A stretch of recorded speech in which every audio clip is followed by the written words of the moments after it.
5:32 p.m. So good evening, everyone. Welcome to the December 8th, 2021 meeting of the City of Eugene Budget Committee.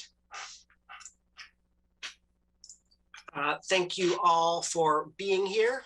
As always, I ask that throughout our proceedings, all of us keep in mind the privilege that allows us to participate here, and consider that many of the members of our community most affected by our decisions may not share that privilege. I encourage us to always remain as mindful of who isn't in the room as we are of who is. Thank you for joining us in this remote meeting format we're using in response to Governor Brown's Stay Home, Save Lives order. This format enables the Budget Committee to meet, hear from the community, and take care of business while keeping its members, staff, and the public safe. We will begin tonight with a presentation reviewing the proposed FY22 December supplemental budget. So take it away. Thank you, Ty. I really appreciate your intro, as always. I am super excited to be here again tonight, and just want to start off before we kick into the first slides, just sharing some gratitude for you. I know it's been a long year and you've been kind of on this journey together, but I really have appreciated the continued engagement and your desire to learn more and help advise me and give me your feedback. So I know the council appreciates that too. So with that, you can just move to the first slide.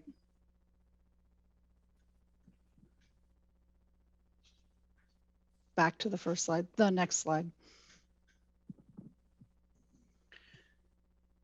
You know, it wouldn't be one of my presentations if there wasn't some random image in there. You were like, why is she showing us these light bulbs? But I think really the intent of tonight, and actually the intent of coming back to the Budget Committee with discussions around the CSI and ARPA and around the supplemental budget, was really trying to find a way to take all of these complex systems that we work in and complex funding streams, and at the end of the day, really simplify it for you. And so that's what I've been hoping to do, is that we can, you know, give you enough information that you get it, you understand what my decision making has been, what my thinking has been, and at the end of it, it's just clear, and it's clear where we're heading, and it's a transparent process that you can feel good about. So that's really kind of the overall goal. And I will point to, you know, one thing we jumped over last meeting pretty quickly was the online budget book.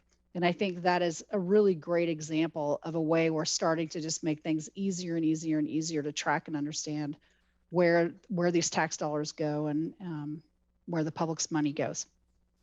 Next slide. Thank you. So here's the deal.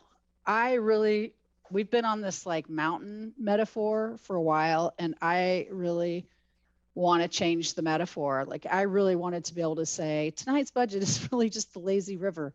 That's kind of what I'm hoping for, is that we can do that. But the reality of it is we're just not quite there yet. But here's what I am committing, that when we roll around into the FY23 budget, that we will have a new metaphor, and I won't force you to continue mountaineering with me through this budget process. But that's coming into FY23. For now, we're still we're back on the trail.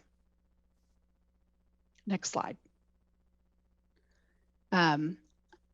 Although, you know, I guess I would say that the journey we've been on through this pandemic together is been hard, and there's been a lot of difficult decisions, but we've made it. And I think, you know, we're at least not in sort of the icy crevasses that we were before, more of a plateau, still working hard. And I think tonight's budget will really show you some of the results of that. Some of the results of that hard work, some of the underspending is going to allow us a little bit of time as we think about how we're going to prepare for the future. Another thing I'll share is that one of the, I think I've shared before here that I hiked the Appalachian Trail way back when, and there used to be this, you know, and I'm sure it's still there, they call it trail magic, where things would certainly appear on the trail that you didn't expect. Like, you would get to a road crossing and somebody would be cooking cheeseburgers on the tailgate of their truck. And you're like, what? I'm in the middle of nowhere and I get a cheeseburger.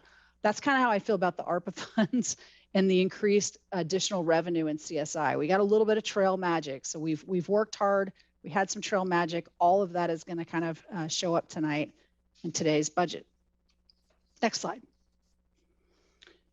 This will be the last, and I think my theme is really going to be one of kind of how we're just dynamically balancing all of this. When we started on this journey together, I talked about how it was going to be really important financially in order to keep our financial stewardship and resilience to, in any given year, make sure that we had $4 million in reserve and 4% in the out years of the forecast. And that's really, really cutting it slow. I mean, cutting it thin. We want to be at 8%, but we knew we needed that 4 million in the bank just in case Comcast stopped paying. And thankfully we had it in the bank because they have. But now it feels just, it's a little bit more than just this or that. It's definitely kind of a dynamic, what's still coming at us. And so I think, as I start to present things tonight, it's really going to be about how we continue to stay stable with the unknown and the uncertainty of what's coming. You know, we definitely are still not at that 8% target where we need to be. And so as we're stabilizing, we're going to be stabilizing in some of the funds that were most hurt. We're going to be looking at some of those revenue losses. We're also going to be building back our reserves just in case. We don't know what's still coming. And we know that those reserves allowed us to keep everybody employed and keep our services as whole as we could through the pandemic. They're also going to see a theme around preparing for what's next. One of the things that I'll talk about a little bit tonight, but I'm going to want to follow up with you again in February, probably after the first of the year, is preparing for a new approach to how we do the budget. And I will talk about it in a later slide. But I'm sort of been talking to the council, talking to staff, and we're going to be proposing a little bit of a different approach next year, which in the next couple of years, which I think will be pretty exciting. And we're preparing for that with the supplemental budget by really trying to limit where we're spending our dollars. And then last, you know, we have an opportunity to invest. We have some funds from the federal government, from ARPA, and from the state that we'll be able to make some pretty significant impacts as quickly as we need to. So that's kind of the theme. Just think like balance board, like you want it to be a three-legged stool, but it's not quite that stable.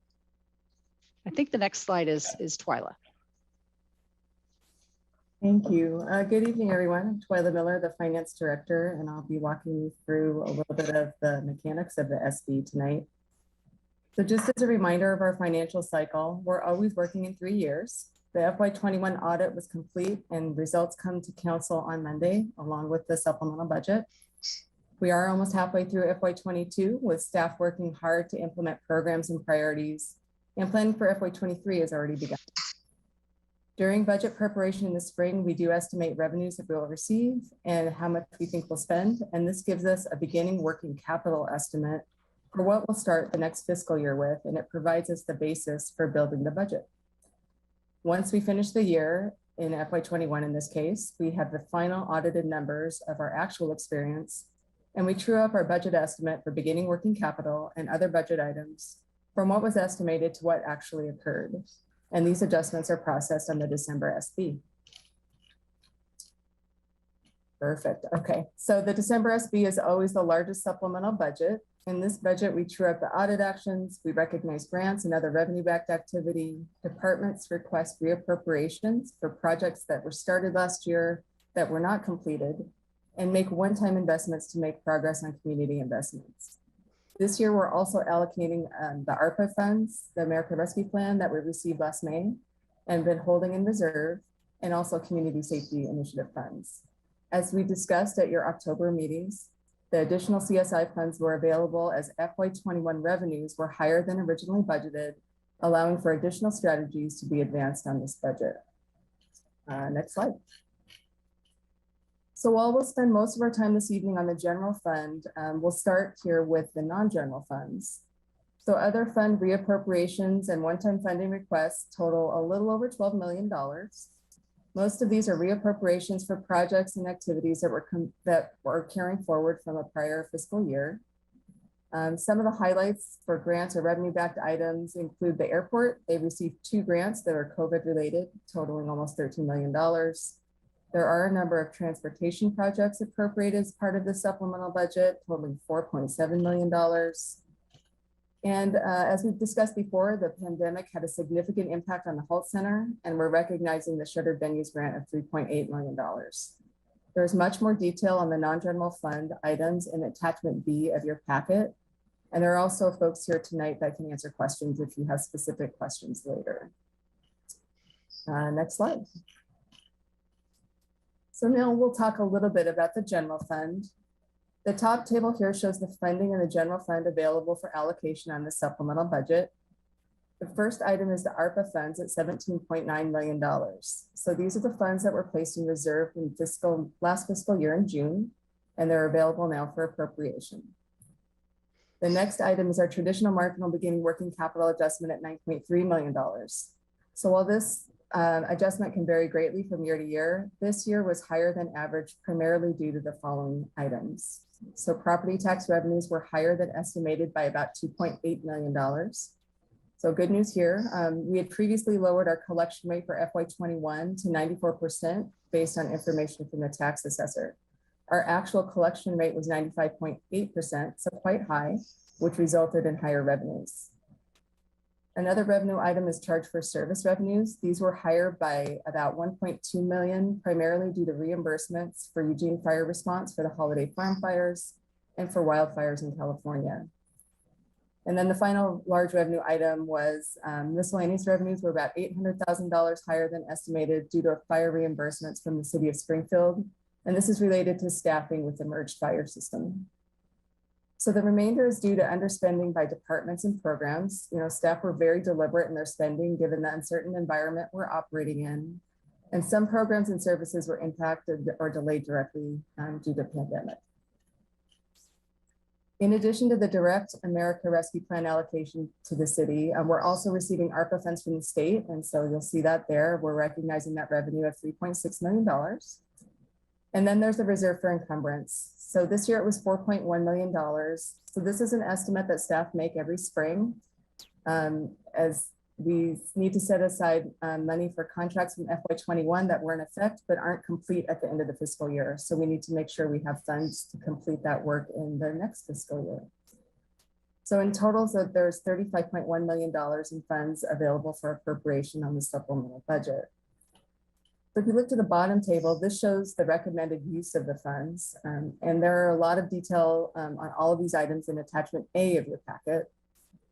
Sarah will provide more detail on the ARPA appropriations shortly, but the $18.3 million is a combination of our direct allocation and also the state ARPA funds. Reappropriations, the $3.6 million, those are for previously allocated funds for specific programs and projects that weren't complete last fiscal year. And the funding is needed to continue progress on these efforts this fiscal year. And then the encumbrance reconciliation resulted in $2.1 million in contracts that need to move forward this year that weren't complete at the end of 21. And so we rolled that money forward to complete that work. The next two items, the transfers should be familiar to most of you. Per our financial policies, one of the highest priorities of marginal beginning working capital is to provide $900,000 to the General Capital Projects Fund. And there's also $500,000 for the Affordable Housing Trust, which has been identified by Council as a priority for marginal beginning working capital. There are two one-time funding requests in the supplemental budget, which the city manager will provide more information about in just a bit.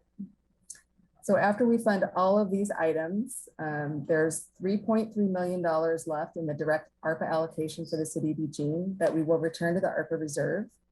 We can either allocate that as part of the FY23 proposed budget or on a future supplemental budget. The remaining $6.1 million is proposed to be placed in the reserve for revenue shortfall. So we are still in a time of uncertainty. We remain in a pandemic with a new variant that's being investigated.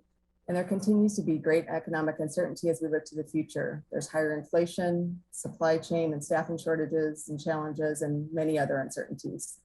By placing these funds in reserve, there's an additional short-term financial stability as we look to the future, where we know that a budget gap remains. Next slide, please. So I did want to provide a snapshot of how actions impact our reserves. This slide shows our general fund reserve for revenue shortfall, which is our savings account. Our target, as a reminder, is 8% of general fund expenditures, or about $14.6 million on average over the forecast period. And that's represented by the top dotted gray line.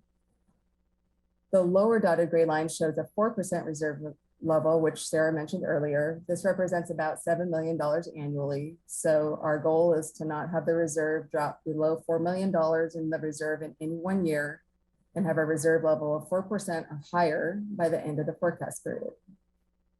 The blue line shows our reserve as of the adopted budget last July. At that time, we were anticipating a future budget gap of $2.5 million in the out years. The green line shows the reserve as of the supplemental budget forecast for this evening. The green line incorporates 6.6 in an ongoing budget gap in the out years to achieve a reserve level again of at least $4 million in each year of the forecast period. The red line shows the impact on the reserves if we were allocated the $6.1 million in marginal beginning working capital for services this year, instead of placing those funds in reserve. Under this scenario, the ongoing budget gap increases by $1 million to $7.6 million, and budget reductions would need to be made more quickly. Instead of spreading the gap over several years, we would have to make the budget adjustments within a year or two. So, while we've had some good news on some forecast drivers, such as property taxes, there are other drivers that have a negative impact on the forecast, including inflation and many other things. We do monitor all of the variables and develop strategies so that we're not overcorrecting in the near term, but we're preparing for the future at the same time. This is where having a reserve to help weather the ups and downs in the short term is critical to help with the financial management of the city. As a reminder, there are also many service areas that aren't fully funded in this forecast snapshot that you see here, including climate and unhoused efforts. You've heard me say many times before that the forecast is a snapshot in time, and we're always receiving new information. So for example, just last Friday, the city received our PERS advisory rates for FY 24 and 25, which were higher than the previous estimate in the forecast. We estimate that increases in our rates of between 1% and 2% over the outer years of the forecast will increase expenditures by almost $12 million over the forecast period, which will cause the future budget gap to grow larger than shown here. So while there are many things, including investment returns and things that will ultimately impact our actual rates for 24-25, we are receiving additional information that shows there may be an additional downturn. So we will be providing a more full financial condition update as part of your budget committee meetings this winter that incorporates these and other changes to forecast drivers as we move more. So with that, I'll turn things back over to the city manager to walk through some of the general fund items in more detail. Thank you, Twyla. And again, I'll just say, I'm going to walk through a lot of the things that are in your AIS and attachment D, which I think was really well done by staff. So I won't go through in the exact same order. I'm not going to hit everything. I'm going to try to, the whole purpose of meeting with you over time is really to understand what are the key areas of concern you have and things that I think you're really going to want to hear about, how we're addressing those concerns, and also just highlighting a couple of things that I think you might have questions about. So my overall strategy, I think the first time I presented a supplemental budget to you was, my ask to execs was, to the extent we can not put things in the supplemental budget and let our services go through a regular budget process and a regular vetting and motions and all of that, that's really what I hope to do, and that we try to minimize our supplemental budget actions to things we know we're going to do before we get to April. So with that in mind, and also keeping in mind, we really are trying to save those, build up the reserve so we can kind of weather a multi-year storm. There's two items in the supplemental budget. In the marginal beginning working capital ask. One of them is a $88,000, what I'm calling council emerging needs fund. In the past, we've called it council contingency. And over the years of the recession, we reduced this number down and down and down. And that's a fund that the city council uses to pay for special elections, election costs. But it's also a way that they can respond pretty rapidly to things that are happening in the community that just need to be addressed without multiple work sessions and multiple times and needing to appropriate the dollars. It's always been very well invested. It's often underutilized. And so I'm proposing to put it back in there, partly because there's a number of items that have come up over the last year that will just be more challenging to implement if they don't have that flexibility up front. The second one is to fund some work around the climate roadmap that was just voted on a couple of weeks ago. And it was given to us with kind of a draft, deadline of a draft plan by June. And that's just going to be really hard to achieve if we aren't able to invest some dollars in hiring a consultant pretty immediately. So that's why those two items are in there. And that's actually it. It's 188 for the marginal beginning working capital. All right, next slide. The other area that we're making investments in the supplemental budget is around the community safety initiative. We presented kind of an idea and framework to council, got some feedback, went back to council, and then we presented pretty much exactly the same information to you that we did to them. And what's in the budget is what we presented to you several weeks ago, which is an investment in a little bit of an alternative response with community service officers, some funding for police recruitment, which we're really struggling with right now. In fact, struggling with recruitment generally. And really happy to see some investment in officer wellness, in particular, focusing on mental health. There's a small investment in fire and EMS that's around really quality control and prevention, which is some of our upstream investments. And another big important upstream investment is around youth prevention. I should have mentioned at the beginning that the execs are here to answer questions, but I wasn't going to spend a lot of time here because we just made this presentation to you and it's essentially exactly what we presented. So there's that. Then the next set of slides will be around ARPA. Again, we talked to you about the framework we were going to use, which is the Brookings framework around stabilizing, planning, and implementing. And there's some funds, so the number is a little bit higher. So this is our direct allocation plus some funds that we got from the state. So we're going to start, I want to start with talking about the stabilize function.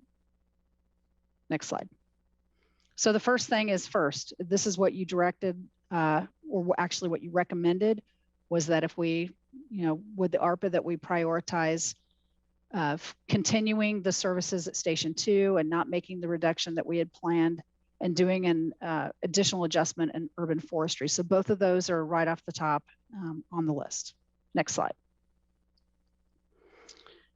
These are also around financial stability. So we're going to dip into a couple of funds that aren't general fund and give you a little bit of explanation. So there's a couple of investments around there around the parking fund. So one investment that we're making, and I know we talked about it a little bit the last time, is the elevator investments in the overpark.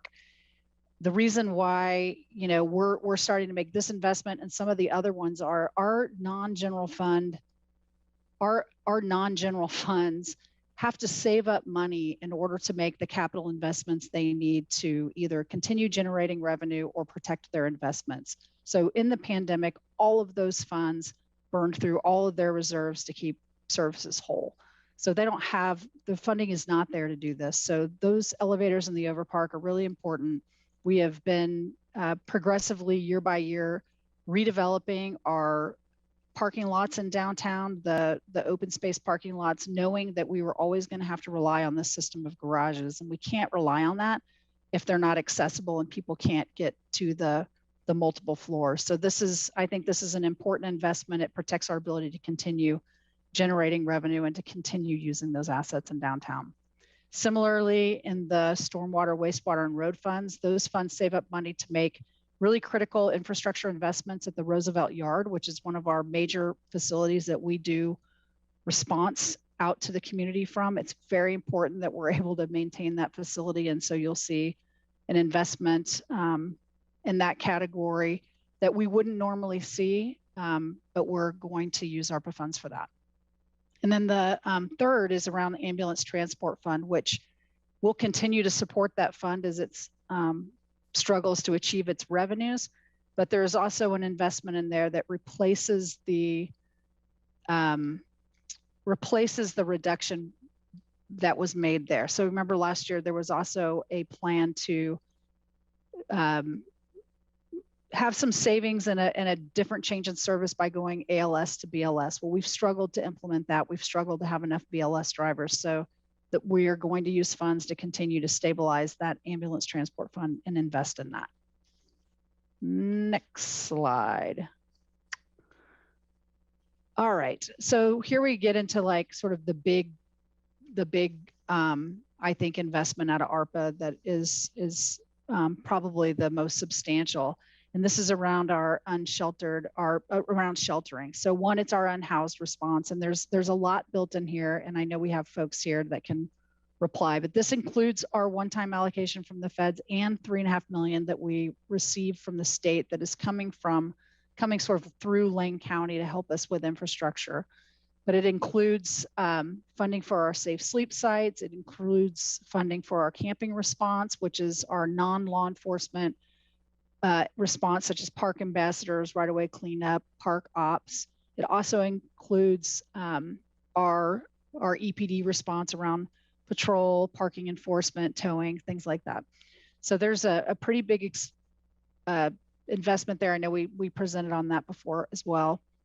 And then there's also one of the ways that we invest in affordable housing is through making an investment in paying those SDCs for those projects. And we have a number of those that we know are in the pipeline. We don't have enough funds for them, and we think getting housing is probably the most important thing we can do right now. So we have several $1 million invested in that as well. What's next on that list? COVID-19, we're continuing to invest there. We know we're going to continue to need to have PPE. We know we're going to have increased staffing needs around vaccine requirements, vaccine mandates. We don't know exactly what's coming. So there's a pretty reasonable amount that we're setting aside to help us continue to respond to this pandemic. Next slide. All right. And then we get into the investment piece, and this all kind of an array of things here. So we heard about some of these things when people were coming and talking to the council, but the first is around childcare. We know there's a huge need for this in the community. We want to partner with continue to partner with the United Way and with the LCC around how we can help invest in that and how we can really support that. I know there's a childcare roundtable next week that could help us determine best places to invest that, but that one we know is really important. Financial resilience is something, so this gets back to my first slide where I said, I think, we're going to be taking a slightly different approach to how we do this budget. For many, many years, we've been doing a very incremental budget. That's what it's called. It's an increment. You take kind of your basic budget, you increase it or decrease it by some increment, and you build your budget around that. And I think that is becoming, I think it's becoming sort of frustrating for folks because we have these big visions, these big ambitious goals, and then we have an incremental budget that sometimes doesn't allow us to get there. And it also feels maybe like it's just hard to make things move very quick. There's different ways to do this. And so we've been exploring a couple of different models of, you can call it zero-based budgeting, priority-based budgeting. There's lots of different names for it, but it really focuses more on kind of programs and priorities and less on the increment. So you're going to hear more about this in February, but we're going to need to invest some funds into building a project team and resourcing that work in order for us to really change our trajectory going forward. So there's an investment there for that. Cybersecurity, the need to continue to maintain a safe network and our safe ISD technology, especially as we continue to work so much online. Obviously critical. We have an investment here, and it's also one of our legislative priorities.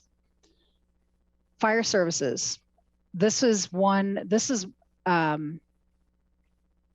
Fire shows up in a number of ways. And so this investment is really around trying to figure out how we're gonna stabilize and actually move forward with the consolidation and merger of the fire departments. We have some work to do right now. We're deep in it around evaluating what is our future going to be like. And there's some feasibility work that needs to happen in that.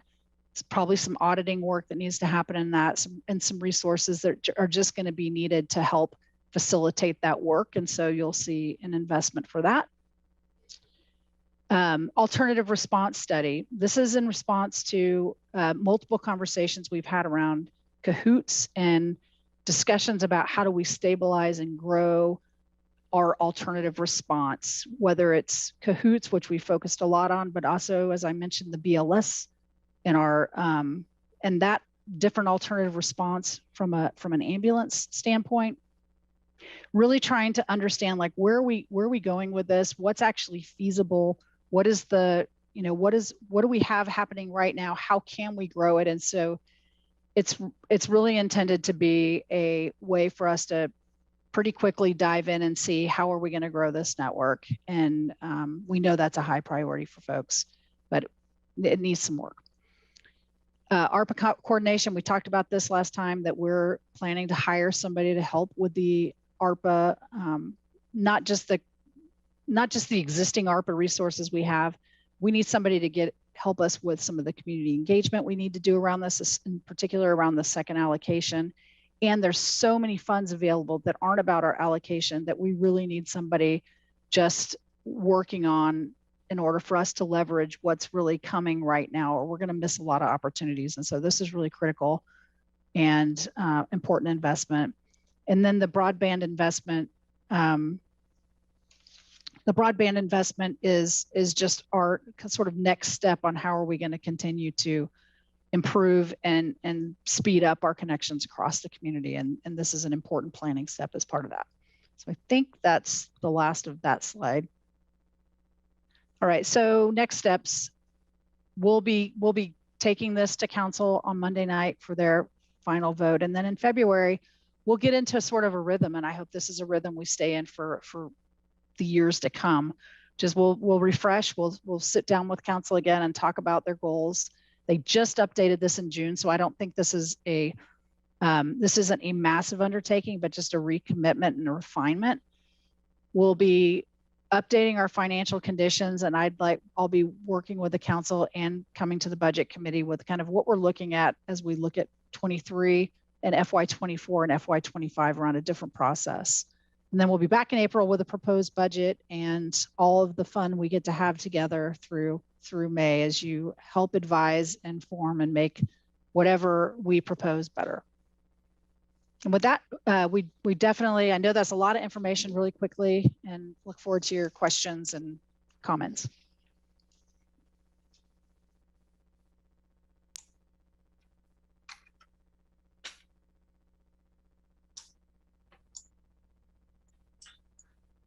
Excellent. Thank you so much. For questions and comments, I just wanted to do a full round robin like we with a narrow focus. So this is going to be a round robin where we're just getting clarification on items from this presentation. We'll have another round robin later after our break where we can get into broader, our own general thoughts. But for Q&A on this presentation, we'll just do a quick round robin for anyone who has questions in the order that staff gave us, which starts with Councillor Syrett, followed by Ryan Konopski. I don't have any questions. Thank you, Chair. Thank you. That'll be then Ryan, followed by Councillor Semple. No questions for me. Thank you. Thank you. Councillor Semple will be followed by Ryan Moore. Will Downtown Luz be able to be a project under the ARPA funds? We haven't talked about that. So as long as it's eligible, it's definitely, if it's eligible, it's possible. Yeah. I'd love to know if it's eligible. It's been a long-term vital need and it might not take as big a chunk as other things. So I just like to put that out for serious consideration. Otherwise, I think it looks good. I'm interested in hearing about the ideas for the future budgets. Thank you for all the work. Thank you. Ryan will be followed by Raina Jackson. Thank you. I'll be really fast, 2 questions. So in the meeting materials, the packet we got on page 3, because I know I'm misinterpreting something, it looked to me like there was a discrepancy between the marginal beginning working capital ARPA adjustment and the ARPA appropriation. It's a difference of about $360,000, and I just couldn't figure out what that's from. And I know that's super in the weeds, so I'm happy just to get a response by email. I should have emailed it, but I ran out of time. Second question was on page 10 of the packet. I read that as that 1 million and then the $900,000 that was set aside way back when for a low barrier shelter. It reads to me like that is being used for the strategic initiatives manager position and street outreach and landlord engagement.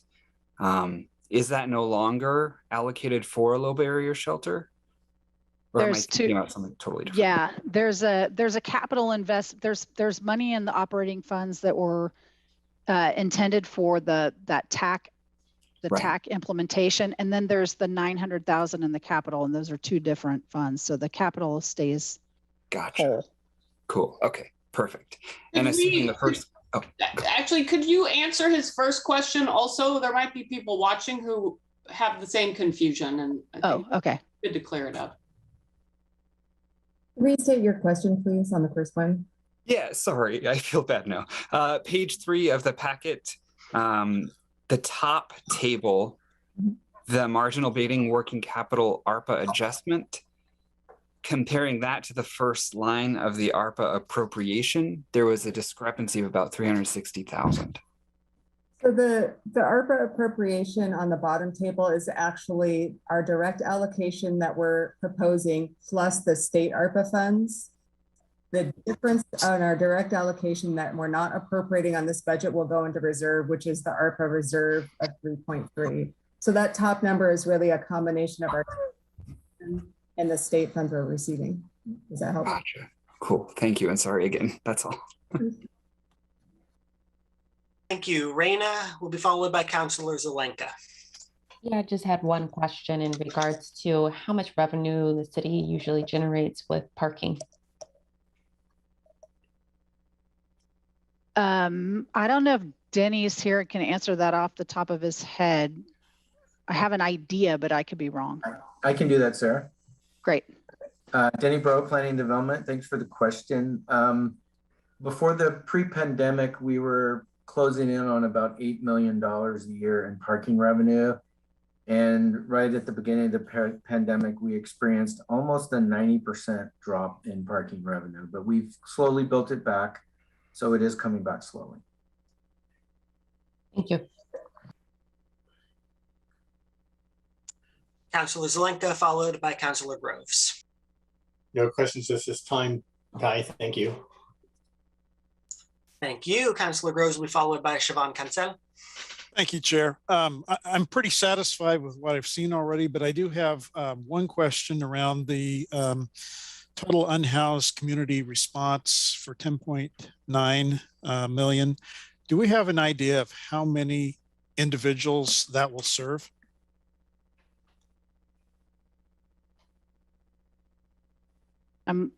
Yep, there we go.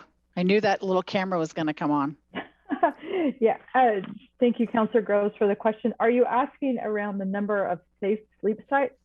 Well, I realize the camping response piece, I guess we really have to back that out for my question, because that's something where we will ultimately be maybe serving part of the population more than once. But as far as what we're spending to try and stabilize people, do we have an estimate of how many people that will serve? And that's the safe sites, anything from the side of the budget that's going to stabilize, not the cleanup and all that piece, because I understand that's probably less predictable. And again, there'll be people in that pool, but also in the stabilization pool of money. Right. So most of those other things that you mentioned regarding response and cleanup and those things like that, that's more in that camping response category of like the 3.6 almost million.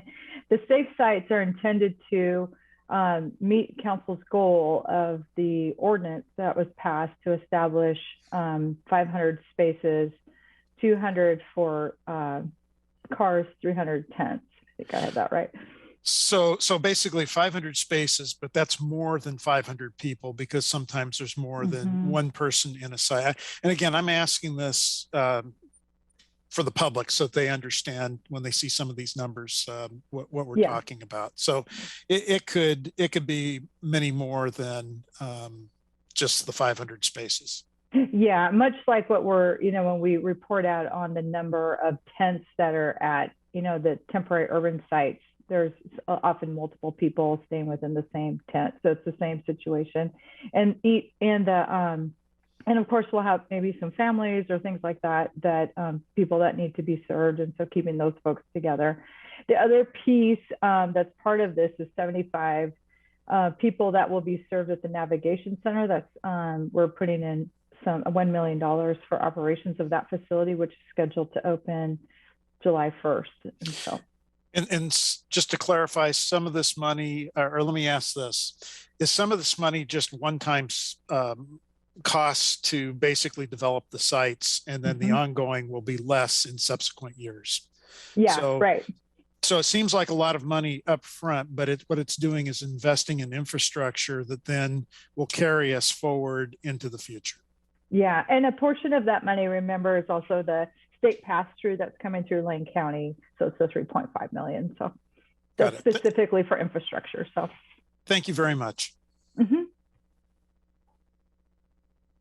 you. Siobhan, followed by Eliza Kaczynski. I do not have any questions. Thanks, Ted.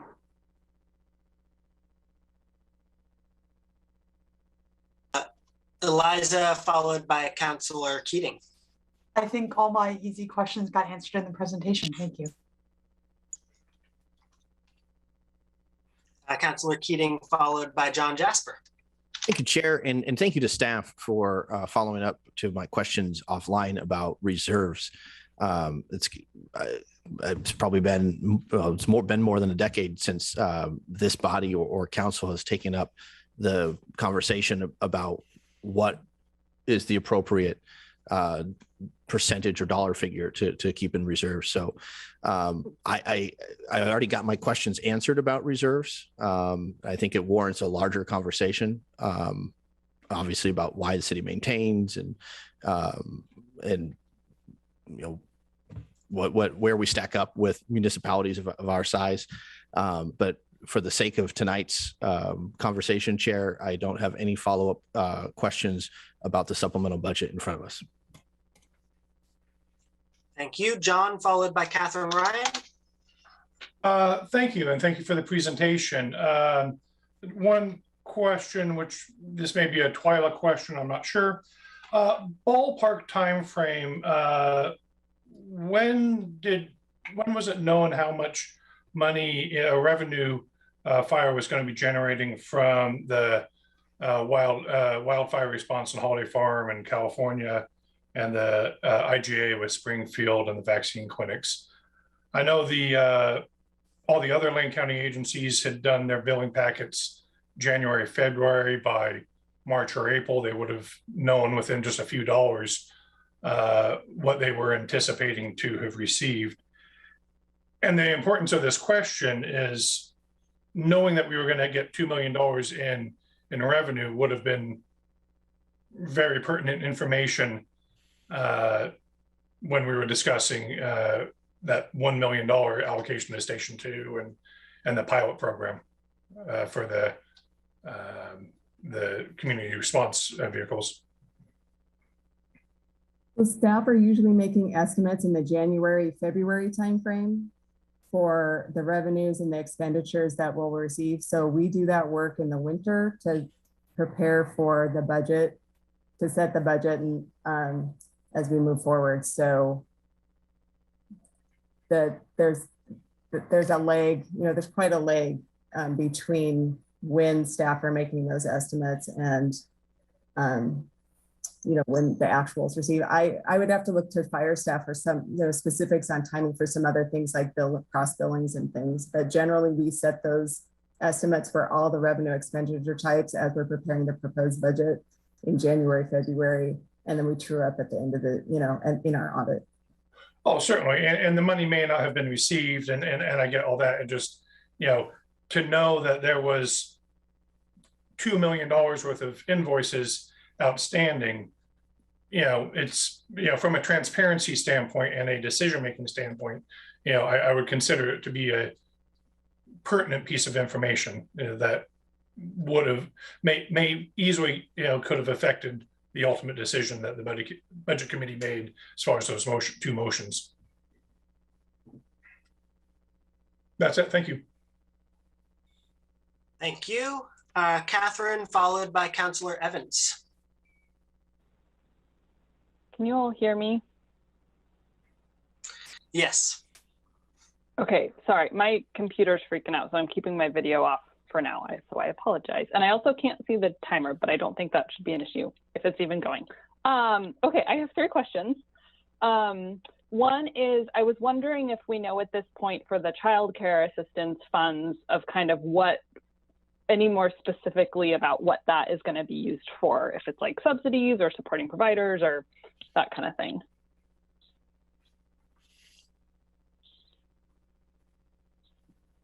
Renee. I'm Catherine. I can maybe jump in on this. We don't yet, Catherine.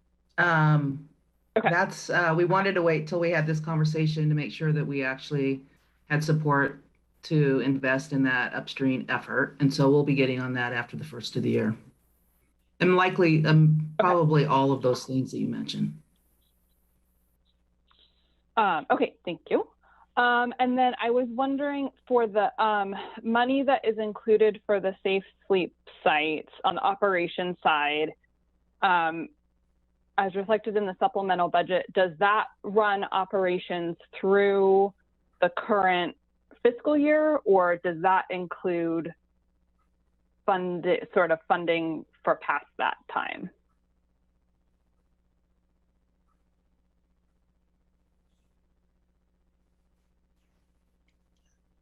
I'm delaying, waiting to see if Christy's going to jump on here. Hi, Catherine. This is Matt Rodriguez, the Public Works Director. It's for this fiscal year, although we do have some projections for additional sites coming online, and depending on timing, that funding a part of it could extend into the next fiscal year, but it's based on FY22. Okay, thank you. And then my last one is related, sorry, I'm bouncing around, to the prevention services part of the CSI, and whether we know at this point kind of how much of that is going to be offered directly by the city or through community partner organizations. Hi, Catherine. Renee again. That will all be services provided by the city, through the city, but in collaboration with partners. And so there will be a partnership component and an outreach component. And some of it will be helping some services that partners are doing, but there won't be a call for grants or that type of thing. Okay. Okay. Thank you. That's it for me for right now. Thank you, Councillor Evans, and then Councillor Ye. Yeah, I had one question, and that is, what is the overall impact on the number of employees that we have that are delivering services? Are we looking at, this kind of balancing act where we lost $4 million from Comcast money on an annual basis, but we have the ARPA money that could do some backfill with that? I'm interested in terms of community service, people who are out in the street, as well as people who are inside. What is the ultimate effect? Will we be losing numbers of people, or is there some way we will just stabilize and keep going with what we have? Yeah, that's a, I think, you're essentially asking about layoffs, right? Like, are we going to lose? Yeah, I didn't want to put the L word. Yeah, it's okay. I just want to make sure that I'm not answering the wrong question. So, I think we put that community service and maintaining our employees as our #1 priority, sort of coming through the worst of times when we weren't sure how we were going to get through it. So I think, part of our intention in trying to be really strategic about where we're using the ARPA funds and what we're doing with our marginal beginning working capital so that we can extend the amount of time we have to really adjust to the ongoing pandemic and other things we know that are coming that we need to prepare for. So I'm not predicting anything this year. I think that if we focus those investments with ARPA funds and CSI funds and we maintain that reserve, I think we'll be able to get through the next year, have some time to really think through our strategy about how we're going to address the reductions in the next couple of years very carefully. One last piece of this. How many slots do we have open that are unfilled right now? I mean, that's a place quite often where public agencies will cut, either by necessity or just collapse it in together so that maybe one person is doing a little bit more than one job. Certainly, that's a strategy that we can use if we need to get there. We have a lot of vacancies right now. I couldn't tell you. I think just pretty recently we publish a vacancy report that we keep up on our website. I don't have it right in front of me at the moment, but we have a number right now because it's, as you know, there's a lot of people leaving every organization and we've been really struggling to backfill. It would be good to know that number at some point.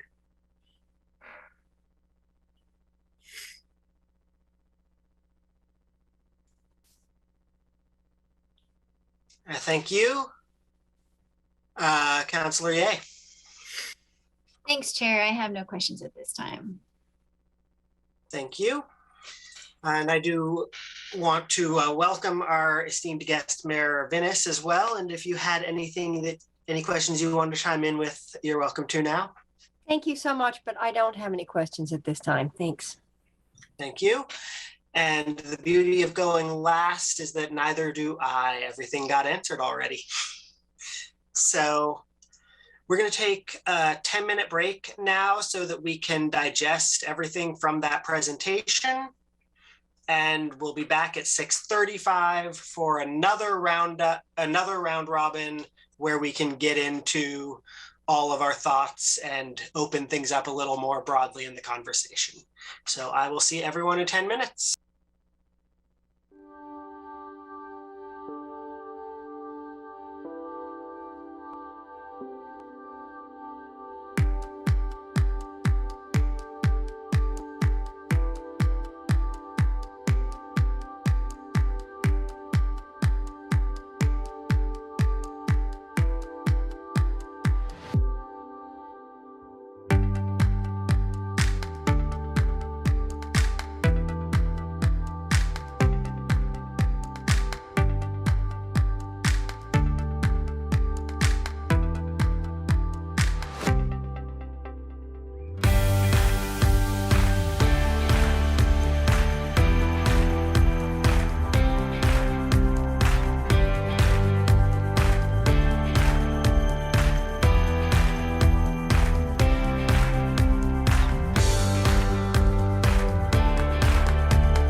you have any changes that you would like to see to what's been proposed, now is an excellent time to name them. Though do please keep in mind that we have statutory limits on the extent of possible changes, since this proposal has already been posted for the public hearing next Monday, December 13th. And for our citizen members, of course, that you are welcome and encouraged to speak at that public hearing, as well as tonight, if you have anything further that you would like to give as input. Should we need any second rounds beyond the round robin we're going to start with in the same order as last time, Vice Chair Kaczynski will assist me with the queue. Please resist the urge to use chat for any side conversations. Our order will be the same. And each committee member this time around is going to have 3 minutes to share initial thoughts, comments, questions, or concerns. You all know how the timer works. I see a hand from Mia. I'll go to that real quick before I dive into the round robin. Thank you, Ty. I didn't expect you to call on me so quickly. I'll be brief, but I wanted to answer Councillor Evans' questions around vacancies in the organization. So we have vacancies that both represent very intentional vacancies for positions that we hold to achieve savings. And there were some of those as part of our FY22 budget. For example, we had a number in central services that we're intentionally holding to achieve savings. That number is significantly larger than the number that we're trying to fill, which is over 200. So we have over 200 vacancies right now. I'd also note that at this time, and this isn't always our practice, each executive for each department is approving any positions before we post them, so that we're very intentional about whether or not they are positions we could hold vacant to continue achieving savings. That's not something we always do, but in times when we know we might incur financial stress, we put that practice in place, and we're doing that now. Thank you so much. All right. Thoughts? Councillor Syrett will be followed by Ryan Kanofsky. Yeah, thank you, Chair. So overall, I want to say I'm very satisfied with the outlines of the supplemental budget, including the ARP funds and the CSI allocations. I know I've probably said this before at meetings of this particular budget committee, but I wanted to just remind us once again the importance of our marginal beginning working capital. It can look like a really nice chunk of change that we should be spending somewhere. And I was serving on the budget committee in 2007, 2008, when the Great Recession hit. And we came close to having a shutdown of our entire financial system across this country, where banks would have stopped doing business and the city of Eugene would have had to rely on that marginal beginning working capital in order to meet payroll and to continue to provide services, I'm assuming at a curtailed level, but to provide services to this community. So it is not only a nice savings account to have around, it is a vital part of our ability to respond to unanticipated crises such as that presented. And that was a huge lesson for me as a budget committee member, to be serving on this body at that time as a citizen member, that I have never forgotten, obviously, since I am mentioning it now, all these years later.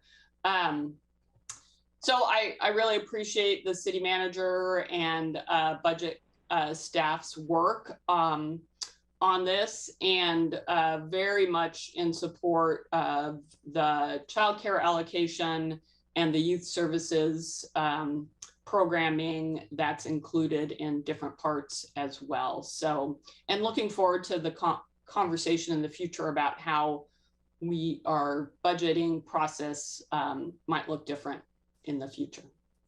Thank you. Thank you. Ryan's going to be followed by Councillor Semple. Thank you, and I'll be brief. I'm still getting used to this whole budget committee stuff, but I want to agree with Councillor Syrett. I think that the supplemental budget looks really good to me. I think it invests in a lot of key areas that I know I hear from the community, and in a pretty wide range. And it's also it's still responsible, which I think is a really important thing. As was mentioned, you know, we still aren't out of this thing yet. We still don't know what's going to happen, and I appreciate that it's investing still in our community, but isn't putting ourselves too far out there while we're still recovering from this pandemic. So I will leave it at that. Thank you. Thank you, Councillor Semple, and then Ryan Moore. Thank you, Chair. Thank you to staff and execs and all of you for this work. I think it's clear. I know it's really hard to make a budget go down instead of up. And the opportunities are really a fortunate thing for us. So, wow, thank you, ARPA. So I know it was hard. I think you were caring. I think it was smart, even though we would be rather celebrating all the cool new things we were going to do. But considering, I think it's been done well. So thanks for looking out for us. I agree we need that savings account. It's really important because we just don't know what's going to happen next. So thank you for taking care of us that way.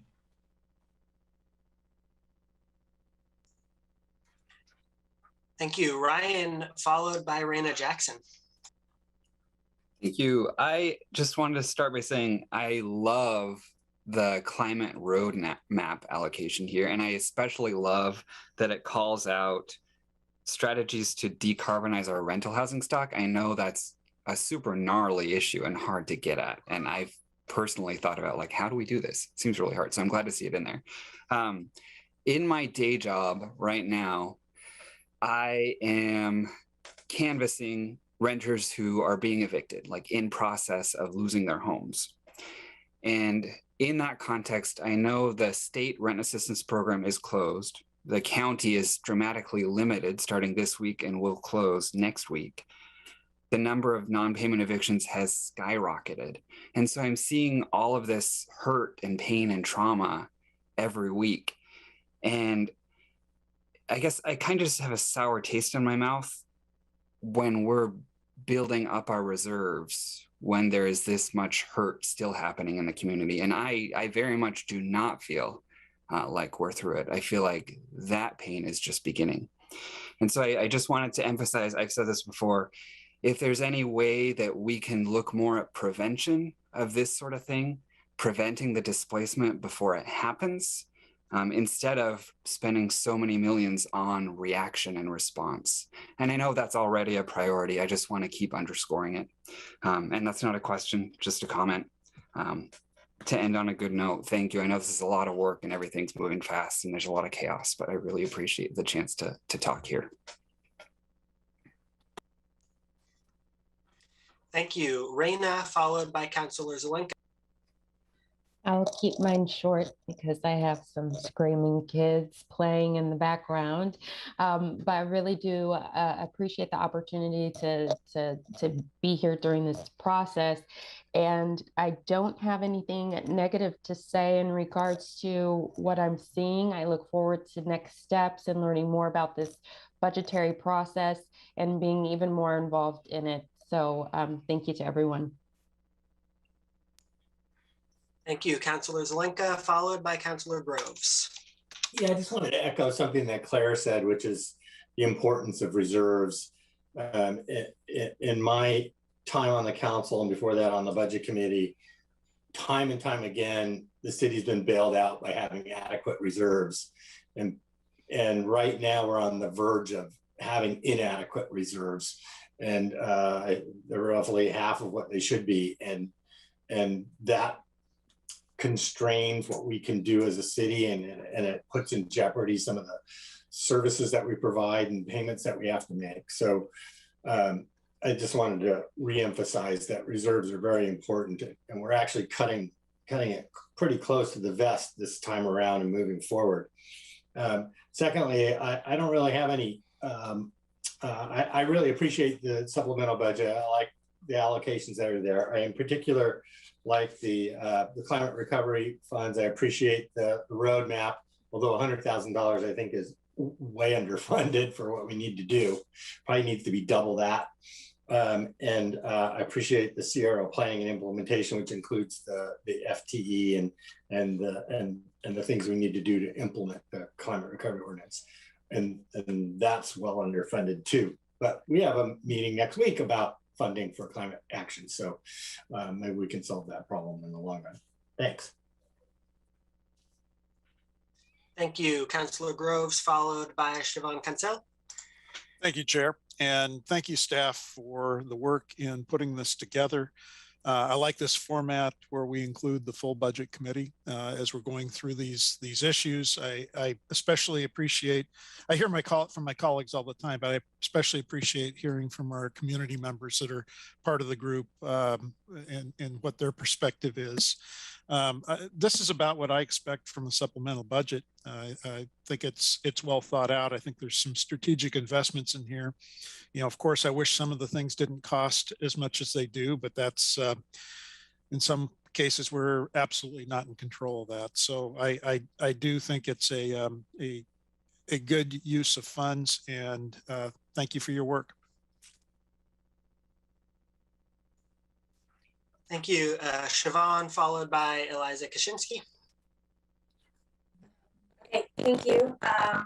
I'm new to budget giving this question as silly, but I'm looking at the community safety initiative and the supplemental part, and I see the police department, the fire and emergency and youth prevention services, but then I look at the community safety system and there's like municipal courts, cahoots, homeless, and so I'm just wondering, are there no funds in the supplemental budget for those areas in the CSI?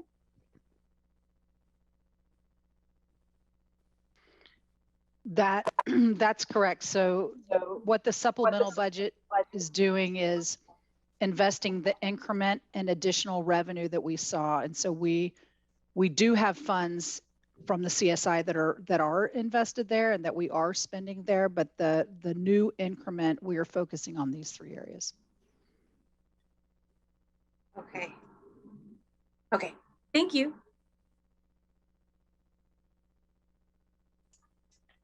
Thank you, Eliza, followed by Councillor Keating.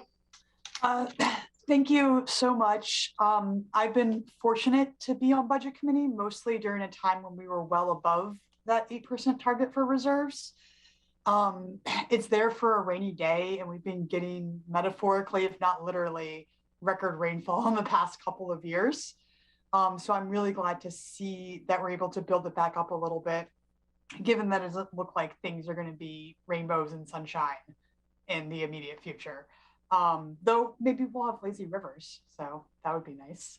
I feel like the mix with the relief funds seems like a pretty good mix, and I'm very glad to see the funding for the housing and the shelter in particular, and the continuing priorities with the marginal beginning working capital for the Affordable Housing Trust Fund. A lot of my more in-depth questions had to do with the reallocations. And I feel like the answer to this you may have actually already answered when you were talking about the financial resiliency piece. And thank you for your explanation about that. That sounds like that's going to be huge, and I'm glad I've still got a little bit of time for my budget committee term expires. And so the question I have is, like, at what point do we look at the things that are being reallocated over and over again from prior years? I mean, I'm seeing reallocations on there from projects where it was one-time funding from, 3, 4, 5 years ago. I know some of those projects are ongoing and are just taking longer than we expected. Like I hope urban reserves is going to be done this year. But there are other things where, a lot has changed since that allocation was originally made. And at what point do we determine if the thing that was a funding priority in 2019 is still a funding priority in 2023? And I'm guessing the answer is February when we start talking about this financial resiliency project. You know, I think we actually talk about this as a team too. We talk about it every year, like really, why are we carrying these things forward, and can we change this and we change that? And I think ultimately it comes down to, there will be some of that I think that can be relooked at if we do a whole kind of different process.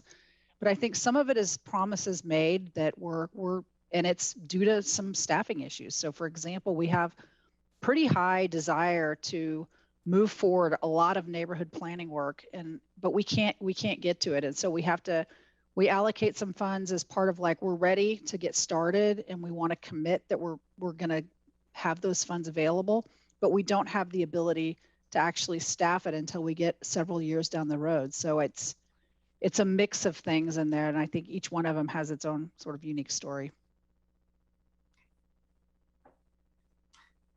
And then I think sort of the last thing is that I know some of the language surrounding the marginal beginning working capital investments for infrastructure and housing. I've noticed that those have been the same amounts every year, even when we had greater or lesser amounts of marginal beginning working capital. And so when we're saying that those are the highest priority, is that meaning that we're going to use that money first and then other stuff doesn't happen if we don't have enough to do more with that? Or is that sort of saying that, like, that's all we're going to invest out of marginal beginning working capital is for those items? I'm not sure if I'm asking my question clearly.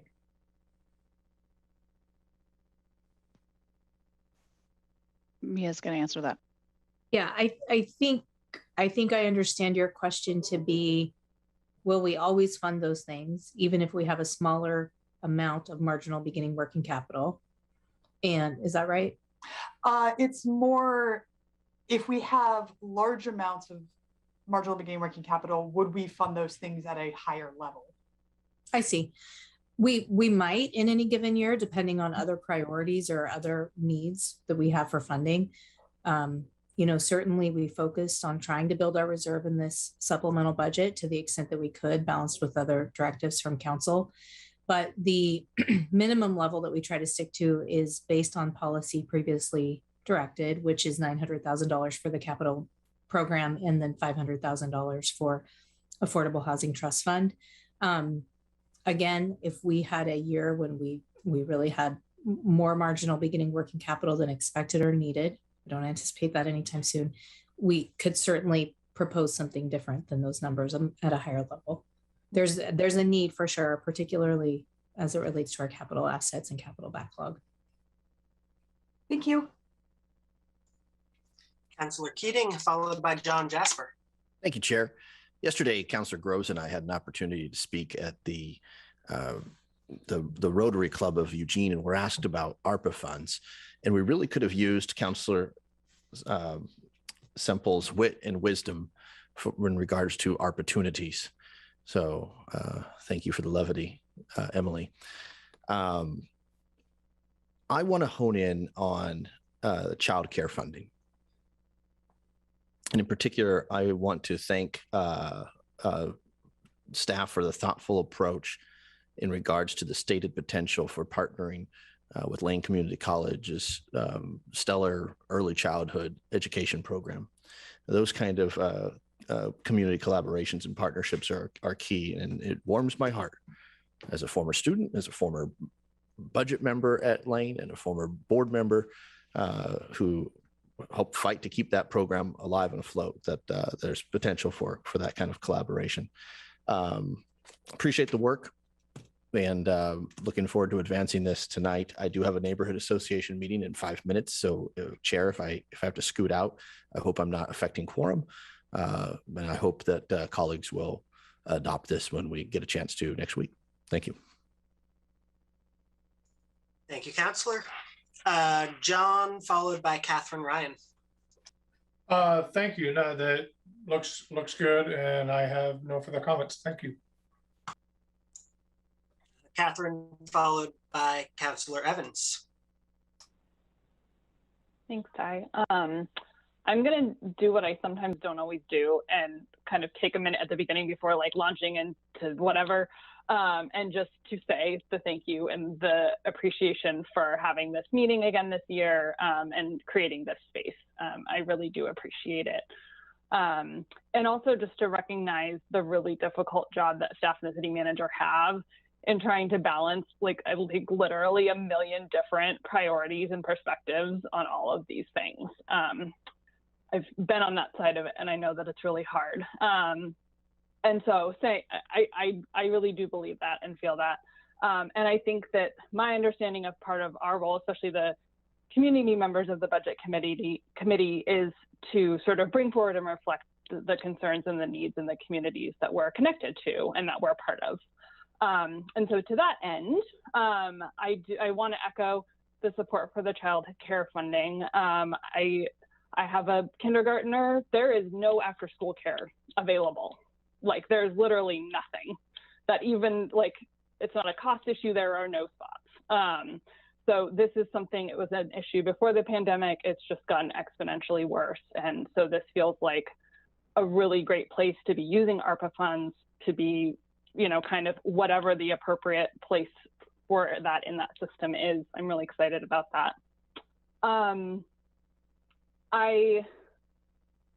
You didn't think I wasn't going to talk about cahoots, right? I'm trying to figure out, I don't know how I feel at this point. I think it's the fact that, you know, I continually hear cahoots sort of lifted up again and again as like this crucial part of our community safety system and our response system. And I think based on what I saw that kind of through the different funding streams in the supplemental budget, we have additional funding going to police, we have additional funding going to fire, we have additional funding going to ambulance, and not to support cahoots when they're really struggling. And so I know that there's ongoing conversations. I really, really appreciate Chief Skinner and his willingness to engage with me on, you know, just kind of what's going on, what the reality is. But I think it is an important part of our system that is kind of getting left out of that bigger picture at this exact moment. And my last quick seconds, well, actually, no, I'm going to hold. I'll come back for my last little bit. Thank you. Councillor Evans, followed by Councillor Ye. Okay, thanks. I want to follow up on one of Catherine's points here, specifically about cahoots. My understanding, and last time I looked at it, cahoots has a significant deficit. And it may not be able to operate in the future as it has currently or even in the past. I think that we're part of that solution to their financial issues, but we cannot cover what their debt is. And we really need to figure out a way to fund cahoots and fund it properly.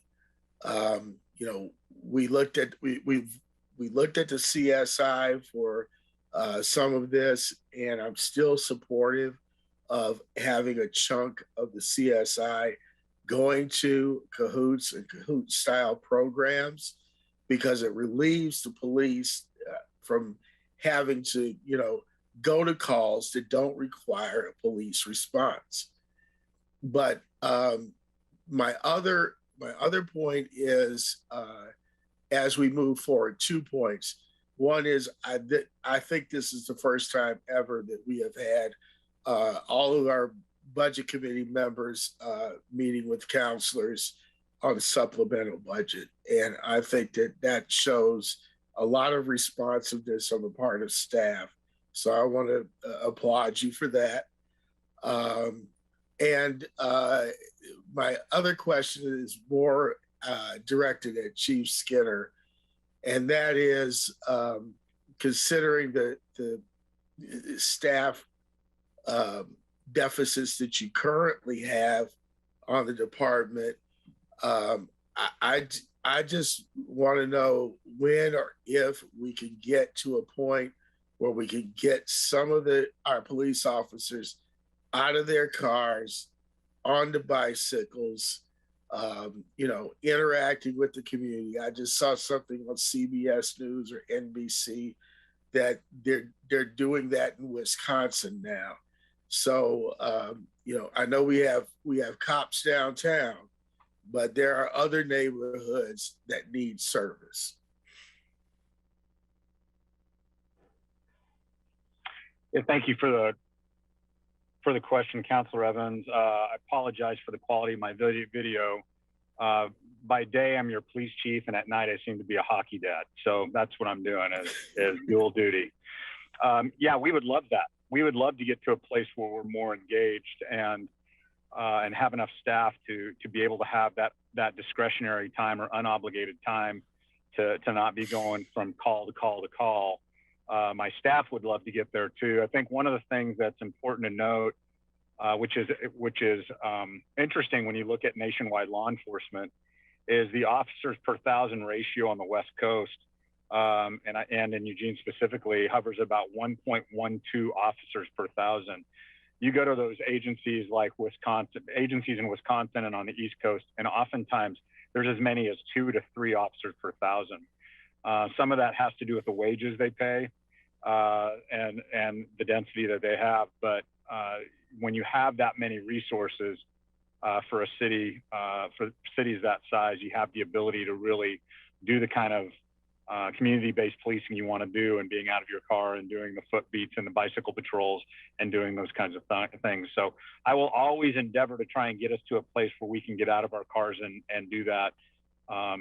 And one of the metrics we pay attention to when being able to do that is whittling away at that 168 calls on average per day that we can't get to now. If we can get that down, I think that frees us up quite a bit.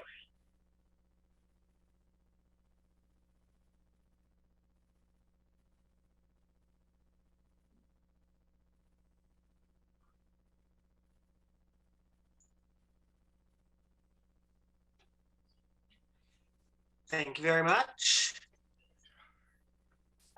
Councilor Ye. Thanks, Chair.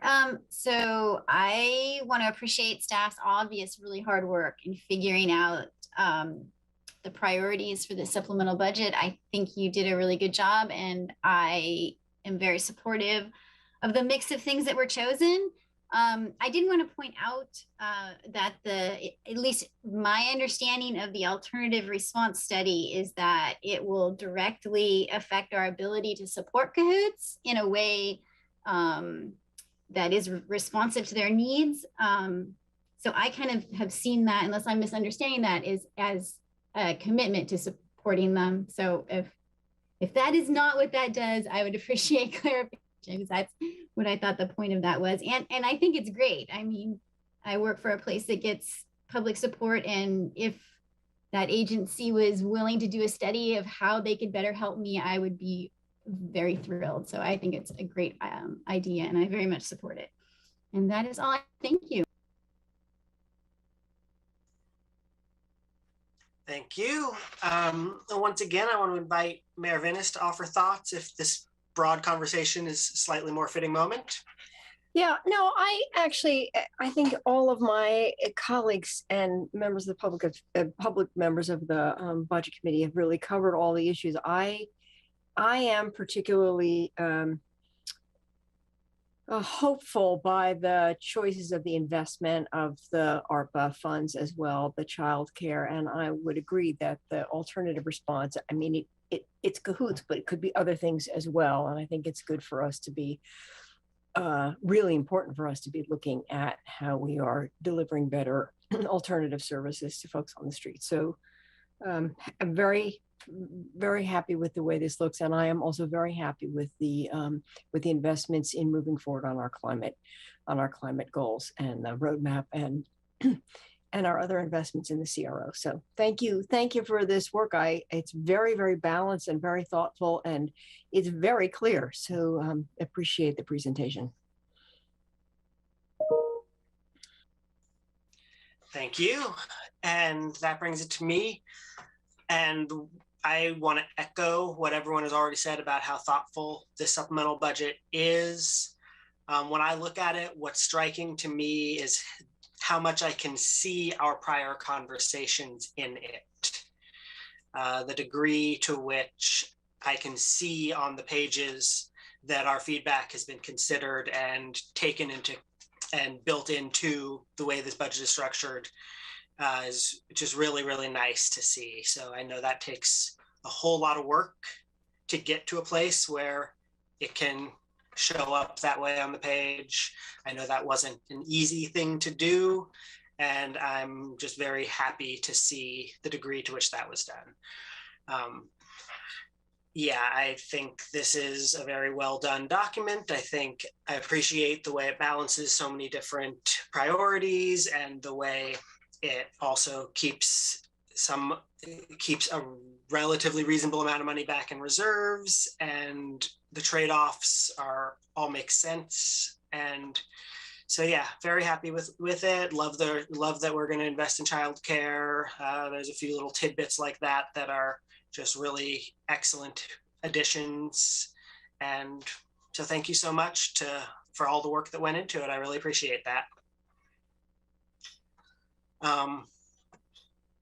So do want to open it up for just a second round if anyone wants to raise their virtual hand, just in case someone who perhaps went earlier and thought they were done had something else they wanted to add because of something said later. Did we have anyone who? I am seeing Siobhan and Catherine looking for second rounds. I'll go in that order because that's the order from the original round robin. So Siobhan. Thank you, Chair. So I have some questions and I don't know if they can be answered now or need to be answered later, but I wanted to propose them. So I'm new and I've read through as much as I could. Are any of the ARPA funds going toward additional rental assistance in this upcoming fiscal year? Not at this time as part of this allocation. I will say that based on Ryan's comment earlier about the county, I've already sort of connected with Denny because my understanding was that the county had a significant amount of funding directly for rental assistance plus a much larger ARP allocation. So I want to double check with them on what they're planning. And as we said, we're going to have additional opportunities to allocate ARPA funds. Wonderful, thank you. Just a few more. So I asked this before, but I'm still struggling with it. How much of the CSI budget is going to those other areas like municipal courts, homelessness? I mean, I see youth prevention and the police and the emergency and all that good stuff, but I don't really see anything, a line item for those areas. Are you talking about as a overall investment in the CSI? So some of the investment, and I think City Manager Maderi touched on this, is that the $2.7 million was additional funding that we had for this year that was a strategic investment. Will be coming back in FY23 with more investment for the CSI that will really focus on leveling all of the funding. But I'd be happy to get you the investment to date for including fiscal year 22 that are supporting those other service categories, if that would be helpful. Yes, that would be amazing. Okay, I'll do it. And then my last question is, we talk about Cahoots, and I know that Cahoots is funded, at least I think Cahoots is funded through the police budget. So I would like to know how much of the police budget is going to go to Cahoots. And that's it.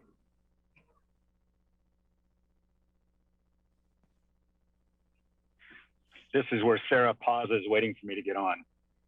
Hockey Dad. Hockey Dad. So thank you for the question.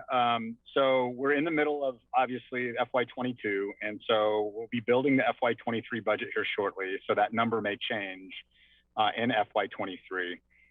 Right now, the FY22 budget, it's just shy of about $1 million for a contract with Cahoots for 36 hours of service in a 24-hour period, and that's because we have 2 vans on at the time during their highest frequency hours. On top of that, there's some other costs that we absorb, such as dispatching, some of our staff time, electronics. You know, sometimes it's vehicle maintenance, M&O, because while we have that built into a contract, we oftentimes exceed that. So it's hard to pin down an exact number, but the base contract is right in the $900,000 range for FY22.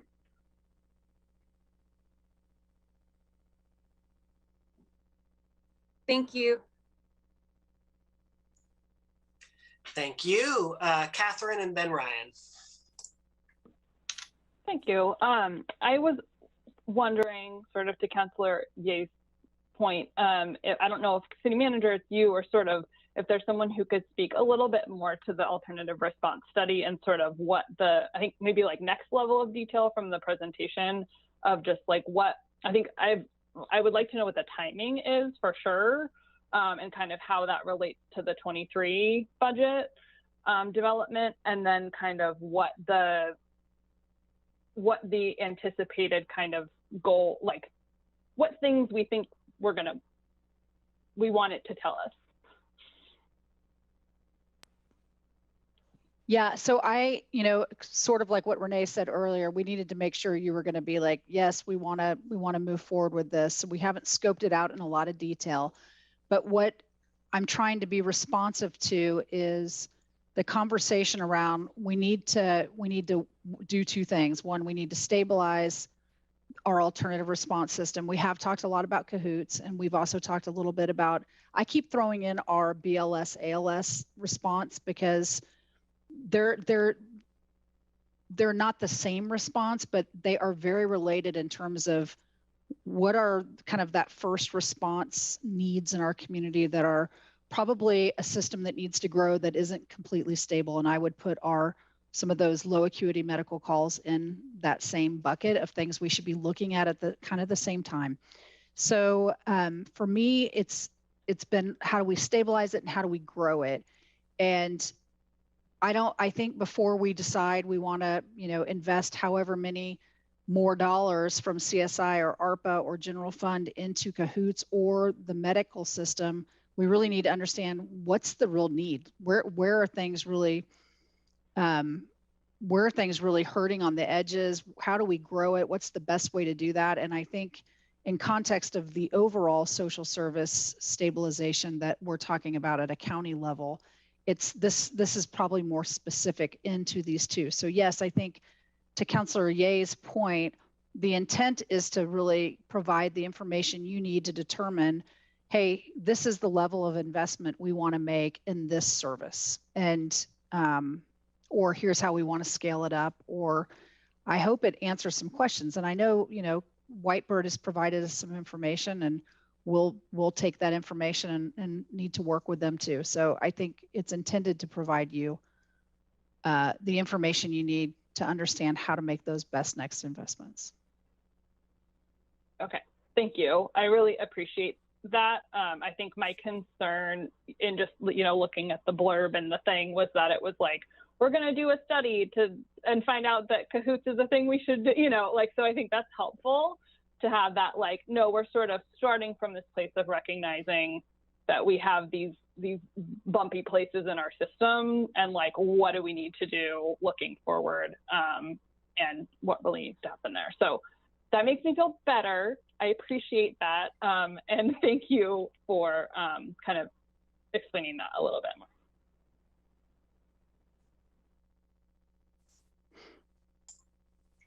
Thank you, Ryan.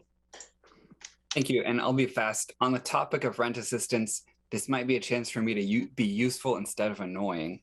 The state, obviously, program is closed. The county Right now, it was open to all renters earning 80% AMI or less. This week, it went down to 30% AMI or less and have to have an active eviction case. Otherwise, you cannot apply for rent assistance through the county anymore.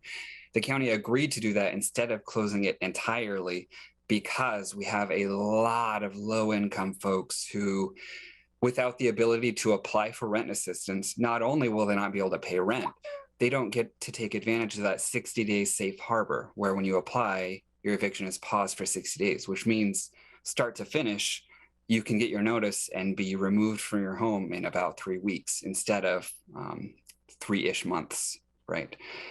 So all sorts of catastrophic things are going to happen if rent assistance doesn't come back online, and you get another mess with all of this happening at once, which puts a lot of stress on service providers all at once.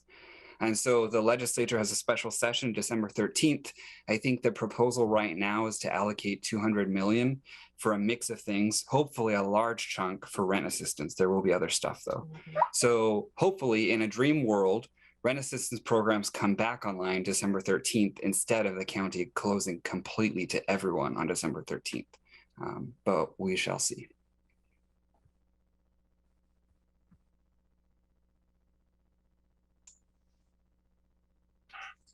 Thank you.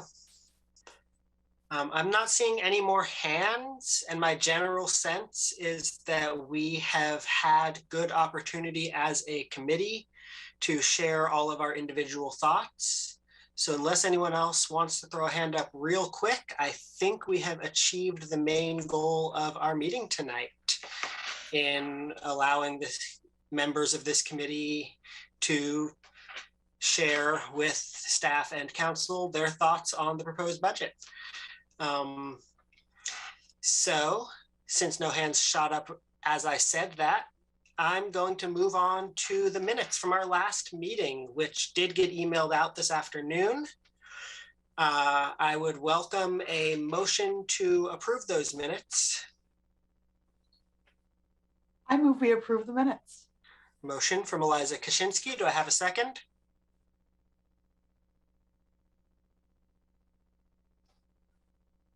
I think I saw John throw his hand up.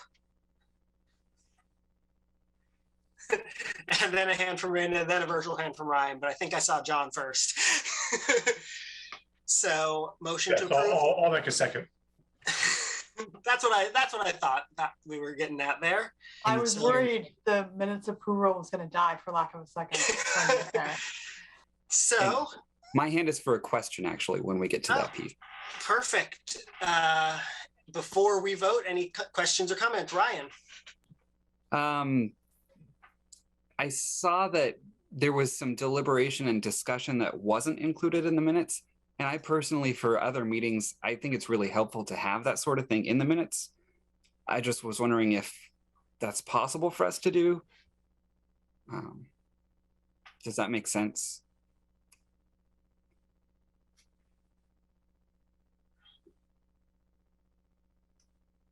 I'm not sure. Yes, it makes sense. Is it possible? I'm back to being annoying again, so I think I will leave it there. It was a solid 10 minutes you had, Ryan. I'll have to check in with the team on the minutes, and it varies over time depending on staffing and what we're trying to get accomplished, how thick they are. So we'll touch base on that.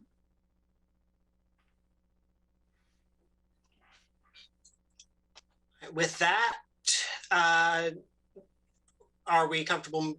Are you asking that we not move forward with this, or are you just for future reference? Okay, if that comment is regarding just future reference, then I'll move forward to a vote to approve the minutes. All in favor?